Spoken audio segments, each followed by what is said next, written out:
الآن على موعد مع راديو دوغما لأعرفه. أهلا بيكم أعزائي المستمعين في حلقة جديدة من برنامجكم من يجدها. بنفكركم إن البرنامج موجه للمرأة، لكن أهلا بأي آدم يحب يسمعنا أو يشاركنا. أكيد آرائكم ومشاركاتكم هتسري الحلقة وهتفيدنا. وسؤالنا النهاردة بيقول: أنا أم الولدين، لكن غصب عني بحب الكبير لأنه عاقل وبيفهمني، لكن الصغير للأسف طايش وجايب لنا مشاكل، مش عارفة أعمل إيه معاه. سؤال مهم وهنحاول النهاردة ندور على إجابته مع بعض. وبطلة قصتنا النهاردة هي رفقة، ومعنى اسمها رباط أو قيد، وهي ابنة بتوئيل ابن ملكة وأخوها لبان. بطلتنا هي رفقة الرقيقة الرفيقة المحبة الخادمة الباذلة في عطائها. ونفتكر اللي عملته مع علي عزر الدمشقي عبد إبراهيم، وإزاي سقته هو وجماله، ودي كانت العلامة. وراحت معاه للزواج من إسحاق بكل تسليم ومحبة. وفضلت رفقة عاقر لمدة 20 سنة لغاية ما ربنا بفيض حبه اداها التوأم عيسو ويعقوب، واداها معاهم الوعد ان الكبير يستعبد للصغير. وطبعا كلنا عارفين ان عيسو اتولد الاول، ويعقوب كان نازل وراه وماسك في عقبه، عشان كده اتسمى يعقوب. ونرجع لرفقة. ورفقة برغم كل صفاتها الحلوة وقعت في غلطة كبيرة، وهي التفرقة بين الأخين، وكمان التسرع في تنفيذ وعد ربنا وبطريقة مش صح. كمان إسحاق جوزها وقع في نفس الغلط، التفرقة بين الإخوات. فنشوف رفقة اتحيزت لابنها الصغير يعقوب في الوقت اللي إسحاق جوزها بيحب عيسو. انقسام صعب في الأسرة، ودايما بتكون عواقبه مش سليمة. يمكن كل واحد فيهم انجذب لابنه اللي شايف انه بيكمله. فرفقة المتحركة حبت ابنها يعقوب الهادي اللي ملوش حيلة وملوش بركة. أما إسحاق جوزها الابن الساكت الوديع المطيع لأبوه إبراهيم طول عمره، فحب عيسو المتحرك الشجاع، واللي أكيد كان هيساعده في مواجهة القبائل المحيطة اللي متربصاله. ووقع مع الأسف الأبوين في مشكلة التمييز بين الأولاد، المشكلة اللي تقدر تهدم أي أسرة. ونشوف رفقة وهي واقفة على باب الخيمة بتسمع إسحاق هيبارك عيسو، وتجري رفقة على يعقوب علشان تقوله وتساعده يخدع أبوه وياخد هو البركة. ونشوف إسحاق وهو المفروض عارف إن البركة من حق يعقوب، لكن بسبب حبه لعيسو وإحساسه إن هو اللي هيحميه في شيخوخته خلته ينسى وعد ربنا إن الكبير يستعبد للصغير.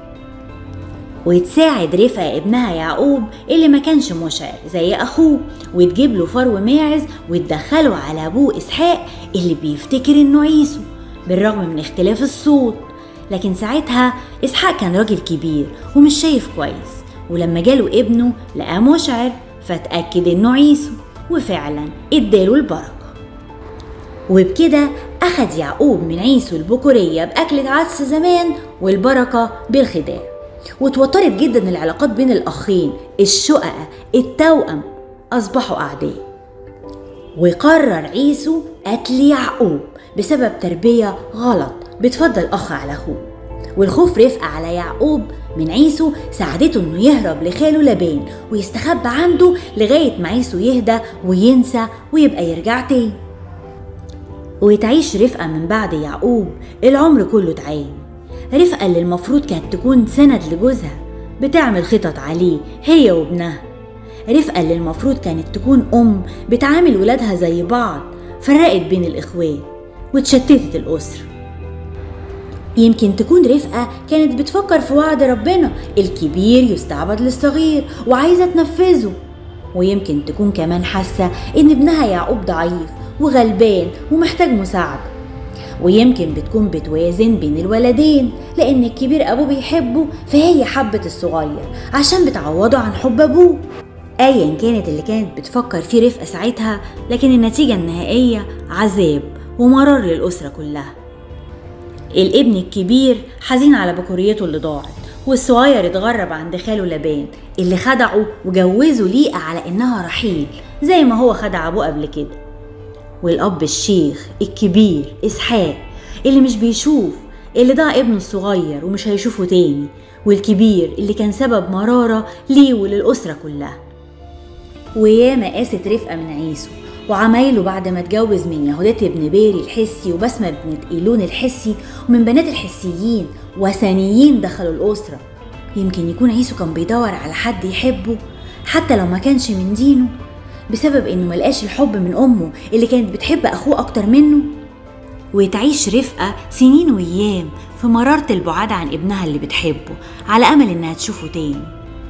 وابنها الكبير المتعب عيسو غلطت رفقة في حق ولادها وجوزها اللي اول ما شافته غطت وشها احتراما ليه، واللي كان بالاولى انها تحترمه في شيبته بعد ما كبر في السن وبقى مش عارف يشوف.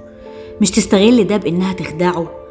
يمكن ساعتها فرق السن بقى بينهم كبير، هو أصبح شيخ ومش قادر يقوم ولا يشوف، وهي لسه في منتصف العمر مليانة بالحيوية والنشاط.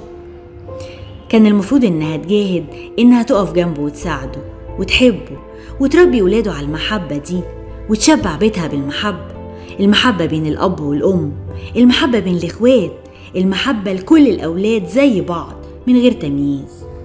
انتي كمان شبعي بيتك وولادك وجوزك حب. الحب هو الحاجة الوحيدة اللي كل ما تاخدي منها بتزيد. الحب هو القادر على بناء أسرة مسيحية سليمة. خلي ربنا في حياتك وبيتك وبينك وبين جوزك وأولادك. اطلبي معونة من ربنا، لو مش قادرة هو أكيد هيديكي.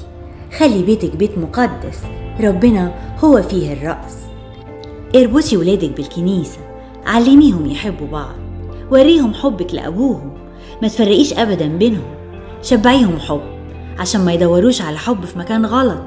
املي حياتك وبيتك بربنا، هيتملي بالحب لأن الله محب. والآية اللي اخترناها النهاردة من كورنثوس الأولى إصحاح 13، إصحاح المحبة. آيتنا النهاردة: المحبة لا تسقط أبدا. كورنثوس الأولى 13:8. مبسوطين إننا كنا معاكم النهاردة. نشوفكم السبت الجاي في نفس الميعاد في انتظار أسئلتكم ومداخلاتكم اللي حقيقي بتفرحنا. كان معكم إيناس صمويل وبرنامجكم من يجد.